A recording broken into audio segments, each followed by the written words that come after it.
परमात्मा श्री राधा कृष्ण के चरणारविंदों में शतकोटि नमन वंदन। मित्रों को, जिज्ञासुओं को, धर्म प्रेमियों को, ज्योतिष विज्ञान प्रेमियों को हर हर महादेव बम बम भोले नमः शिवाय। मित्रों, हमने अनेक बार और राहु ग्रह पर चर्चा की है। अनेकानेक विद्वानों ने, ऋषियों ने, महर्षियों ने, संतों ने, ज्योतिषाचार्यों ने, अमलात्माओं ने, महात्माओं ने, विद्वानों ने अपने अपने मति के आधार पर, अपने अपने ज्ञान के आधार पर इसकी व्याख्या की है। उसको चिन्हित किया है कि राहु क्या है। सबसे पहले तो ऋषियों ने, महर्षि पाराशर हैं, वशिष्ठ हैं, व्यास हैं, नारद हैं, जितने भी ऋषि हुए हैं ज्योतिष जगत में, सबने अपने स्वतंत्र कलम से ये लिखा है शास्त्रों में कि राहु कोई ग्रह नहीं है। हर ऋषि ने राहु को छाया माना है,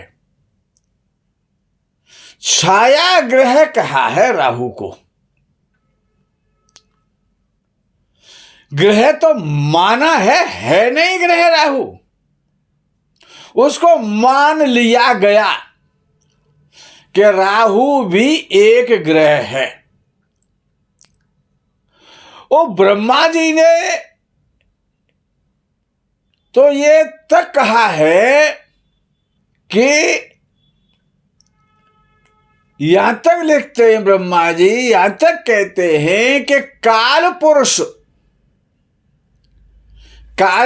अर्थात जो सृष्टि का ब्रह्मांड नायक है, सृष्टि की जिसने रचना की है, काल पुरुष के किसी भी अंग में राहु को कल्पित नहीं किया गया, उसको स्थान नहीं दिया गया। काल पुरुष के किसी भी अंग में राहु को स्थान नहीं मिला है। हर ग्रह को स्थान मिला है, 7 ग्रह उनको स्थान मिला हुआ है, लेकिन माना गया कि राहु ड्रैगन्स हेड है, यानी हेड है, शरीर नहीं है। राहु हेड है, गर्दन से ऊपर का पार्ट है राहु, अर्थात राहु गर्दन से ऊपर का प्रतिनिधि है। हमारा मुख, हमारा नेत्र, हमारी नासिका, हमारा विशेष रूप से मस्तिष्क, ब्रेन, ये राहु है। राहु का जो सबसे ज्यादा प्रभाव होता है, जो सबसे ज्यादा अधिकार है इस बॉडी में, राहु ग्रह नहीं है। काल पुरुष के अंग में राहु को स्थान नहीं मिला है, वो छाया है, लेकिन मान लिया गया है, नहीं माना गया कि राहु काल पुरुष के सिर पर अपना अधिकार रखता है। अर्थात राहु का जो अधिकार है वो हमारे और आपके और सबके सिर पर ज्यादा होता है, उसका प्रभाव विशेष रूप से ब्रेन पर, बुद्धि पर, मस्तिष्क पर, विचारों पर, भावनाओं पर, सोच पर राहु का विशेष प्रभाव आता है। माया की छाया है राहु, ये संसार माया है, और माया आज है और कल नहीं है। आपका जन्म किसी सन में हुआ, किसी डेट को हुआ, किसी मंथ में हुआ, उससे पहले तो आप नहीं थे। और एक दिन एक समय आएगा, एक सन आएगा, एक मंथ आएगा, एक तिथि आएगी कि आप उस दिन नहीं रहेंगे संसार में। कोई वृक्ष है जहां पर आज वो खड़ा हुआ है, 100 फीट का है, 50 फीट का है, 150 फीट का है, वो वृक्ष वहां पर हमेशा से नहीं था। वो वहां पर या तो वो लगाया गया था और वो 100 साल रह सकता है, 50 साल रह सकता है, 10 साल रह सकता है, 500 साल रह सकता है, 1000 साल रह सकता है, लेकिन वो हमेशा रहने वाला नहीं है। वो एक दिन वहां से खत्म हो जाएगा। तो राहु, ये संसार एक माया है और माया की छाया है, इसीलिए उसको छाया ग्रह कहा जाता है। राहु ना तो कोई ग्रह है, उसको छाया ग्रह इसलिए कहा गया कि वो छाया है। किसकी छाया है? कि वो माया की छाया है। संसार में जो कुछ दिखाई दे रहा है, एक मकान है, एक मंदिर है, एक व्यक्ति है, एक वृक्ष है, एक गाड़ी है, ये सब माया है। एक दिन पैदा होगा, गाड़ी एक दिन बनेगी, एक दिन खत्म हो जाएगी, उसका अस्तित्व खत्म हो जाएगा, दूसरी गाड़ी बन जाएगी। तो राहु ना कोई ग्रह है, न राहु का कोई अस्तित्व है, लेकिन उसके बिना कुछ है भी नहीं। उसकी सत्ता है और सत्ता नहीं भी है, उसका अस्तित्व नहीं भी और अस्तित्व उसका है भी। अर्थात राहु माया की छाया इसलिए है कि आप हैं तो आपकी माया है, आपके पास माया है, आप माया हैं, संसार माया है और इस जगत में माया का शासन है, जगत में माया का निवास है, जगत मायामय है। तो इसीलिए जब तक माया है तब तक उसकी छाया है, लेकिन उसका अस्तित्व नहीं है, न उसकी कोई आकृति है। भाई मकान जैसा होगा वैसी उसकी छाया की आकृति होगी। एक खजूर का वृक्ष है, 100 फीट ऊंचा है, 200 फीट ऊंचा है, 50 फीट ऊंचा है, उसकी जो छाया है उस खजूर के वृक्ष की जैसी ही उसकी छाया की बनावट हो जाएगी। एक मंदिर है तो जैसा मंदिर होगा, जैसा मंदिर का गुम्बद होगा, उसी आकार की उसकी छाया होगी। आप एक व्यक्ति हैं और आपकी जैसी छाया होगी, आप जैसे होंगे उसी आकृति की उसकी छाया होगी। तो छाया की कोई आकृति नहीं है, छाया की वही आकृति है जो माया की आकृति है, उस वस्तु विशेष की आकृति है, उस मकान की आकृति है, उस पुरुष की आकृति है, उस वृक्ष की आकृति है, उस मंदिर की आकृति है, वही छाया की उसकी आकृति बन जाती है। और छाया का एक नियम है कि छाया अपने से 10 गुनी ज्यादा होती है। अर्थात छाया व्यक्ति 5 फुट का है तो उसकी छाया 50 फुट की हो जाएगी। वृक्ष 100 फुट का है तो उसकी छाया 1000 फुट की हो जाएगी। अर्थात इसीलिए राहु को सबसे बली माना जाता है कि छाया बहुत बली होती है, बहुत लंबी होती है और 10 गुना ज्यादा होती है। लेकिन छाया कोई मापदंड नहीं है। कभी छाया छोटी हो जाती है, कभी छाया बड़ी हो जाती है और कभी छाया खत्म भी हो जाती है। छाया राहु का कोई अस्तित्व नहीं है, कोई आकृति नहीं है, न उसका कोई मापदंड है, क्योंकि वो छाया है, उसको छाया ग्रह कहा जाता है। इसीलिए राहु को छाया ग्रह कहने के पीछे तात्पर्य है कि राहु को माया कहा गया है, लेकिन राहु माया नहीं है, वो माया की छाया है। जिसकी माया है उसकी उतनी छाया है, जितनी बड़ी माया है, जितनी लंबी माया है, उसकी उतनी बड़ी छाया है। माया खत्म हो जाएगी तो छाया खत्म हो जाएगी, माया खत्म तो छाया खत्म। हर ग्रह की एक दूरी है, हर ग्रह का एक स्वभाव है। पृथ्वी से कौन सा ग्रह कितनी दूरी पर है, उसका मापदंड क्या है, उसका व्यास क्या है, उसका रूप क्या है, उसका रंग क्या है, उसका गुण क्या है, उस ग्रह का स्वभाव क्या है। हर ग्रह किसी न किसी राशि का स्वामी है, उसका एक घर है, उस ग्रह का जो राशि है वही उसका घर है। लेकिन राहु का न कोई मापदंड है, न कोई दूरी लिखी है विद्वानों ने, न कोई आकृति लिखी है, न उसका कोई स्वभाव लिखा है। क्यों? राहु एक कल्पना है, कल्पना का महान सागर है। क्योंकि कल्पना मस्तिष्क से होती है, राहु केवल फेस है, एक हेड है। विचार कितने बड़े हो सकते हैं, स्वप्न कितने बड़े हो सकते हैं, आकांक्षाएं कितनी बड़ी हो सकती है, ये राहु है। हर ग्रह की राशि है, हर ग्रह का अपना हाउस है, क्योंकि ग्रह का राशि ही उसका घर है। लेकिन राहु तो एक ऐसा ग्रह है कि जिस राशि में बैठता है वही उसकी राशि हो जाती है। जिस घर में बैठा है वही उसका घर है। भाई राहु जिस राशि में बैठा है वही उसकी राशि है।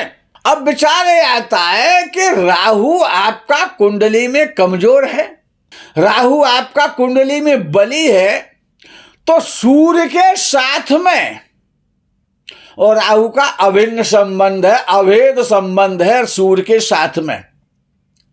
सूर्य के बलवान होने पर राहु, जितना सूर्य ज्यादा बली होगा राहु उतना ही कुंडली में कमजोर होगा। यह छाया सिद्धांत है। छाया सिद्धांत पर विचार करना पड़ेगा कि सूर्य बली कब होता है और सूर्य कमजोर कब होता है। तो यह छाया सिद्धांत पर विचार करना पड़ेगा, छाया पर ज्यादा फोकस करना होगा। विचार करना पड़ेगा कि छाया कब ज्यादा होती है, व्यक्ति की, वृक्ष की, मकान की, किसी भी वस्तु की छाया कब ज्यादा बली हो जाती है और कब सबसे कम होती है। अर्थात जन्म कुंडली में राहु कब बली माना जाएगा और कब कमजोर होगा, इसके लिए छाया सिद्धांत पर विचार करना पड़ेगा। छाया सिद्धांत बहुत सरल है, बहुत सटीक सिद्धांत है। ऋषि कहते हैं कि छाया सिद्धांत सूर्य के आधार पर चलता है और समय की गणना, काल की गणना भी छाया सिद्धांत पर है। पूर्व काल से, चाहे वो बराह में रहे हो, यदि आप उज्जैन में गए होंगे तो आप देखेंगे वहां पर भी छाया सिद्धांत है, उसके द्वारा समय का कैलकुलेशन किया गया है। जब प्रातः काल सूर्योदय होता है तो आप देखेंगे कि सूर्य की किरणें पूर्व दिशा से पश्चिम दिशा की ओर तिरछी होती हैं। प्रातःकालीन बेला में सूर्य बाल्यावस्था में होता है, उसका बाल स्वरूप होता है, उसका उदय हुआ, उसका प्राकट्य हुआ, प्रातःकाल सूर्य का जन्म होता है, उत्पन्न होता है। तो उसकी बाल अवस्था होती है, उस समय सूर्य कमजोर है, जवान नहीं है, उस समय बाल अवस्था है। जब प्रातःकालीन बेला में सूर्य होता है बड़ा प्यारा लगता है, बहुत सुंदर दिखाई देता है, लेकिन उसकी बाल अवस्था होती है तो सूर्य जब पूरब में उदय होता है लगभग 6 बजे, उस समय उसकी जो किरणें प्रसारित होती हैं वो पूर्व से पश्चिम दिशा की तरफ तिरछी जाती हैं। सूर्य की रेज पूर्व से पश्चिम में पड़ती हैं और जब सूर्योदय जिस समय हो रहा है उससे 2 घटी तक यानी 48 मिनट तक किरणें बिल्कुल तिरछी रहती हैं, पूर्व से पश्चिम दिशा की तरफ जाती हैं, बिल्कुल तिरछी होती हैं। उस 2 घटी के अंतर्गत आप किसी वृक्ष को देखें, अगर वृक्ष 100 फुट का है तो उसकी छाया 1000 फुट की आपको दिखाई देगी। किसी मंदिर को देखिए तो आप, मंदिर अगर 50 फीट ऊंचा है तो वो 500 फुट लंबा दिखाई देगा, उसकी जो छाया है। आप अपनी छत पर खड़े हो जाइए जिस समय सूर्योदय हो रहा है, और आप अपनी पीठ को पूर्व दिशा की तरफ कर लीजिए, अपना मुख पश्चिम दिशा में कर लीजिए। जब आप अपनी छाया को देखेंगे तो आप 5 फीट के हैं, तो आपकी छाया 50 फीट की आपको दिखाई देगी आगे, अर्थात वो छाया ही राहु है। उसको छाया ही को तो ग्रह मान लिया गया है, नहीं, वो माना गया, छाया को माना गया। तो अपनी छाया को देखें, आपकी छाया, मकान की छाया, मंदिर की छाया, किसी भी चीज की छाया। और सूर्य जब जैसे जैसे सुबह के 8 बजते हैं, तो जब आप फिर उसको अपनी छाया को चेक करें, मंदिर की छाया को चेक करेंगे तो छाया छोटी होती जाएगी। जब 10 बजेंगे तो और ज़्यादा छोटी हो जाएगी। जब 12 बजेंगे तो बिल्कुल छोटी हो जाएगी। जब 12 से और 1 बजे के मध्य का समय आएगा तो छाया बिल्कुल आपकी समाप्त हो चुकी होगी। जितने बड़े आप हैं उतने ही बड़े आपको अपने को दिखाई देंगे। यानी कि मध्याह्न काल, जब 12 बजे से 1 बजे का मध्य का जो मध्याह्न काल, दोपहर का जो समय होता है, उस समय सूर्य सबसे अधिक बली होता है। उस समय छाया खत्म हो जाती है। और जब धीरे धीरे 2 बजते हैं तो हल्की सी छाया अपना रूप बदलती है, जैसे राहु रूप बदल लेता है। राहु बहुरूपिया कहा गया है राहु को। तो जब प्रातःकालीन सूर्य उदय होता है तो आपकी छाया पश्चिम दिशा की तरफ जाती है, पूर्व से। और जब सूर्य जैसे जैसे भुवन भास्कर भगवान सूर्य नारायण जैसे जैसे अस्ताचल की तरफ 3 बजते हैं, 4 बजते हैं, 5 बजते हैं, 6 बजते हैं और बिल्कुल अस्ताचल में चले जाते हैं, तो आपकी छाया पश्चिम से पूर्व दिशा की तरफ हो जाती है। सुबह को छाया किसी दिशा में थी, शाम को किसी दिशा में थी। ऐसे ही राहु कभी किसी दिशा में ले जाता है। आपके विचार बदलता रहता है, आपका मन बदलता रहता है, आपकी भावना बदलती रहती है, जैसे छाया बदलती रहती है। तो सूर्य संध्या काल में जब अस्ताचल की तरफ जाता है, अस्त होने को होता है, उस समय सूर्य बहुत कमजोर होता है, क्यों? वो उसकी वृद्धावस्था कहलाती है समय के आधार पर। और जब सूर्य प्रातःकालीन बेला में उदय होता है, दो बाल्यावस्था में होता है। जब सूर्य मध्याह्न काल में होता है, 12 बजे के करीब का होता है, तो सूर्य बिल्कुल स्ट्रेट होता है और उसकी किरणें भी स्ट्रेट पड़ती हैं पृथ्वी पर। उस समय छाया खत्म हो जाती है, सूर्य बहुत बली हो जाता है मध्याह्न काल में। जवान होता है, युवावस्था का होता है दोपहर के समय पर सूर्य। जब सूर्य कुंडली में जितना बली होगा, राहु उतना कमजोर होगा, ये सिद्धांत है। क्योंकि छाया का संबंध सूर्य के साथ है, राहु का भी विशेष संबंध सूर्य के साथ है, सत्वता का संबंध है। संबंध तो है लेकिन सत्वता का संबंध है। यदि आपका सूर्य 10वें भाव में बैठा है, और जब 10वें भाव में आपका सूर्य बैठा हुआ है, जिसकी भी कुंडली है, तो आप ये विचार कर लीजिए कि आपका सूर्य जब 10वें भाव में बैठा है तो सूर्य आपका बहुत बलीय अवस्था का जवान है, पट्टा है एकदम। तो राहु बहुत कमजोर है। राहु कहीं भी बैठ जाए, किसी राशि में बैठ जाए, तो सूर्य 10वें भाव में है, तो आपका जन्म दोपहर के समय का है, आपका राहु कमजोर है। और सूर्य यदि आपका लगन में बैठा हुआ है और राहु 10वें में बैठा हुआ है, तो सूर्य कमजोर है, राहु बहुत बली है। उस समय छाया बहुत बड़ी हो रही है। प्रातःकालीन बेला में सूर्य कमजोर हो रहा है, बाल्यावस्था का हो रहा है।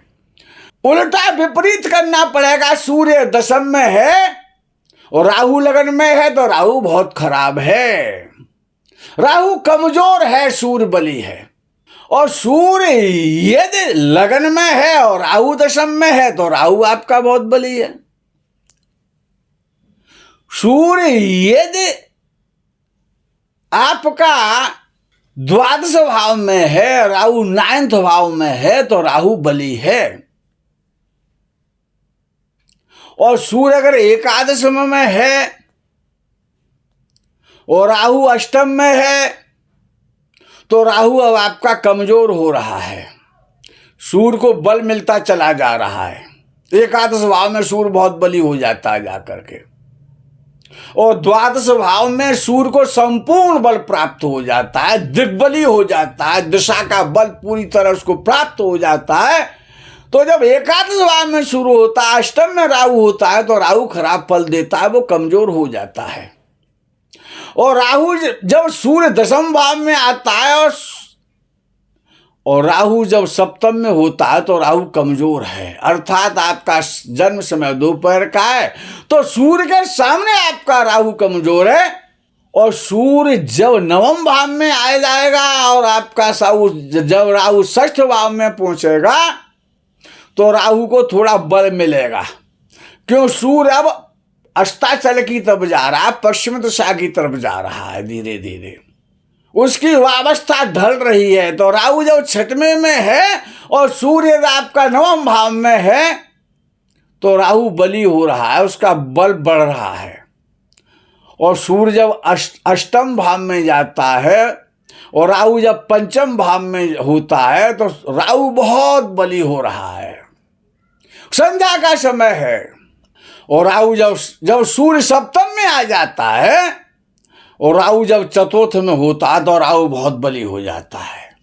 सूर्य षष्ठ भाव में हो और राहु तृतीय भाव में हो, राहु बहुत बली है, बहुत बली है, बहुत पावरफुल है आपका राहु। सूर्य पंचम में चला गया, राहु और बल प्राप्त कर रहा है। सूर्य पंचम में है, राहु चतुर्थ में है, तो राहु बहुत बली हो जाएगा। सूर्य चतुर्थ में आ जाए, राहु तृतीय भाव में आ जाए, सूर्य पंचम में हो, राहु चतुर्थ में हो, तीसरे में हो, दूसरे में हो, लग्न कुंडली से, तो राहु आपका बहुत बली हो रहा है। क्यों? जब रात्रि होती है तो सूर्य नारायण के तो दर्शन होते ही नहीं है ना। सूर्य की सत्ता तो खत्म हो गई, अब तो राहु की सत्ता है। अब तो संसार ही अंधकार ही छाया बन गया है, और छाया क्या है? वो अंधकार है, अंधकार ही रात्रि है। तो जब सूर्यास्त हो जाता है, तो राहु को बल प्राप्त, जैसे जैसे संध्या की तरफ, अस्ताचल की तरफ भगवान सूर्य नारायण जाते हैं, तो राहु की शक्ति बढ़ती चली जाती है। इसीलिए कहा जाता है कि सूर्य के कमजोर होने पर राहु बली है, सूर्य के बलवान होने पर राहु कमजोर हो जाता है। यदि आपका राहु सप्तम में बैठा है, राहु पंचम में बैठा है, राहु षष्ठ भाव में बैठा है, राहु चतुर्थ भाव में बैठा है, राहु तीसरे भाव में बैठा है, राहु दूसरे भाव में बैठा है, तो क्या कहते हैं? लेकिन सूर्य जन्म रात्रि का हो, और जन्म रात्रि का होगा तो सूर्य या तो छठवें भाव में होगा या पंचम भाव में होगा, चतुर्थ भाव में होगा, सूर्य तीसरे भाव में होगा या दूसरे भाव में होगा, तभी जन्म आपका रात्रि का होगा। तो रात्रि में इसीलिए राहु बली हो जाता है कि सूर्य के दर्शन नहीं होते, सूर्य की सत्ता ही नहीं होती, राहु की सत्ता होती है। इसलिए जिनका जन्म रात्रि में होता है उनका राहु बहुत बली होता है, और जिनका जन्म अर्धरात्रि में होता है उनका राहु और ज्यादा बली होता है, और जिनका जन्म दिन में होता है, बिल्कुल मध्याह्न दोपहर के समय होता है, उनका राहु उतना कमजोर होता है कि सूर्य बली हो जाता है उनका। यानी उनकी अच्छाइयां बली हो जाती हैं, उनकी शुभताएं बली हो जाती हैं, उनका आत्मबल बढ़ जाता है, तो उतनी माया कम हो जाती है, माया की छाया कमजोर हो जाती है। छाया ही राहु है। मित्रों, आज के प्रकरण को ये विराम करेंगे, आगे के प्रकरण का आप इंतजार करें। तब तक के लिए हर हर महादेव, बम बम भोले नमः शिवाय, जय गो माता की।